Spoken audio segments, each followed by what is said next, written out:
We live in a connected world. Our lives are increasingly digital. But at what cost? Every interaction leaves a trail. Every app, every website, every device. It's all connected. This is Alex. Like millions of others, he starts his day connected. A quick stroll through Facebook, a check of emails, a glance at the news. It seems harmless, right? But each interaction leaves a trace. Data points accumulate: his location, his interests, his spending habits, even his sleep patterns. This information, seemingly insignificant on its own, builds a detailed picture of Alex's life, a digital shadow. Every day, we leave a trail. A digital shadow is stretching across the internet, revealing our habits, our preferences, even our deepest secrets. But who's watching? Who's collecting this information? And what are they doing with this? This isn't a futuristic dystopia. It's our reality. From the apps on our phones to the website we visit, our digital lives are constantly being monitored and analyzed. Understanding data privacy isn't just about being tech savvy, it's about protecting your identity, your security, and your future. Let's break down what personal data is. It's anything that can identify you: your name, address, phone number, email, online activity, location data, and even your browsing history. This information is collected in many ways: through websites, apps, loyalty programs, and even smart devices in your home. Data collection isn't always obvious. It often happens behind the scenes, through cookies, tracking pixels, and other technologies you might not even be aware of. Many apps require extensive permissions to function. But do they really need to access your entire contact list, your location, and even your camera? Carefully review these permissions before granting them. Even seemingly innocuous activities, like using a voice assistant or browsing the internet, generated data that can be collected and analyzed. Be mindful of what you're sharing, even in a seemingly casual interaction. Companies use this data for various purposes, some beneficial, some less so. Targeted advertising, personalized recommendations, and improving services are legitimate uses, but the potential for misuse is significant.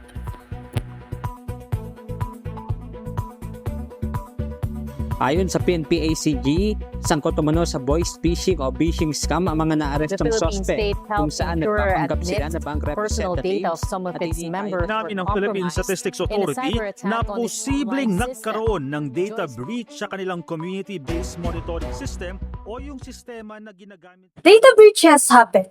They're not if, but when.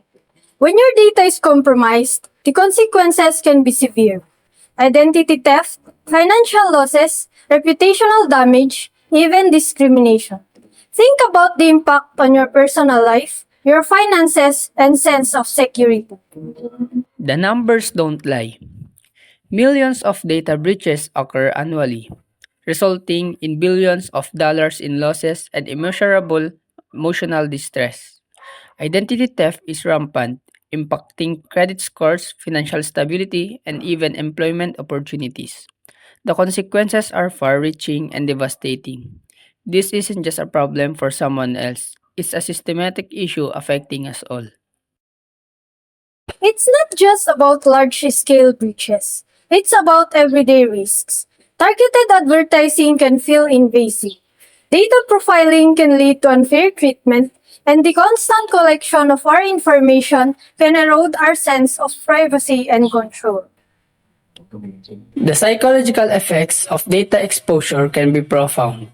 Knowing your information is out there can lead to anxiety, distrust, and a feeling of vulnerability. It's essential to recognize that our digital lives can affect our mental well-being. Understanding and managing our data can restore a sense of control.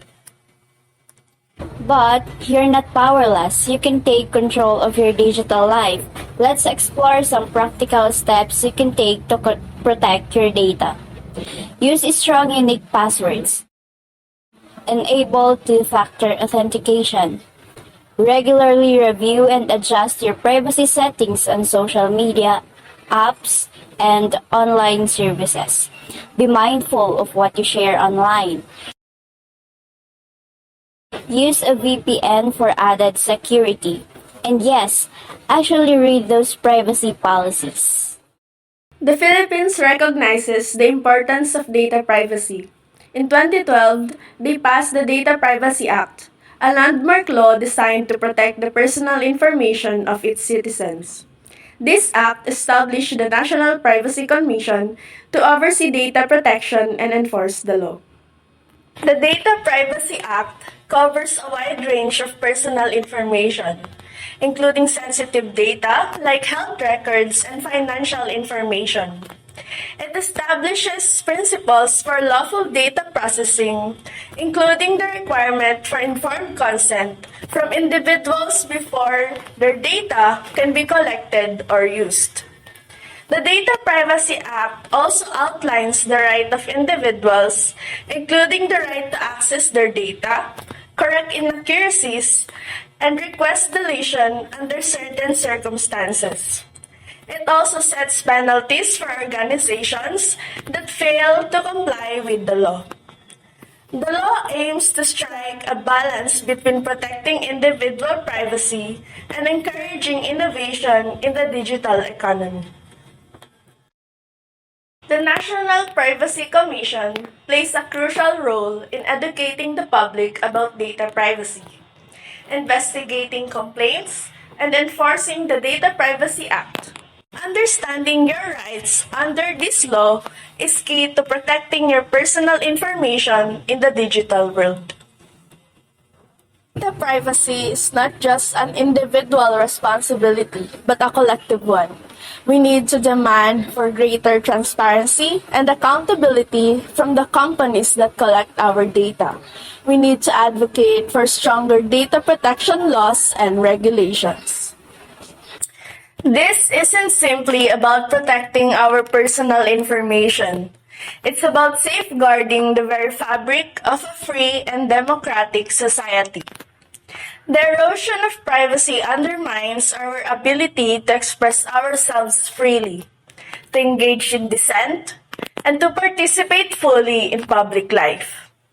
Consider the chilling effect of constant surveillance. The self-censorship that occurs when we know our very digital action is being monitored. This impacts not just individuals, but also the collective ability to challenge power and hold those in authority accountable. Therefore, the fight for data privacy is a fight for democracy itself. This collective responsibility demands action on multiple fronts. We need to educate ourselves about data privacy practices, support organizations fighting for stronger regulations, and hold companies accountable for their data handling practices.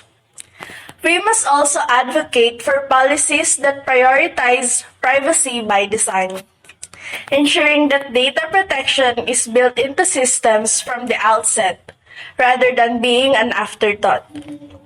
This requires a sustained and coordinated effort, a collective commitment to building a digital world that respects individual rights and promotes a healthy functioning democracy. The fight for data privacy is a fight for the future, and it's a fight we must win together. By being informed, proactive, and vocal, we can build a digital world where our privacy is respected and protected. Take control of your digital life. Learn more about data privacy and take action today.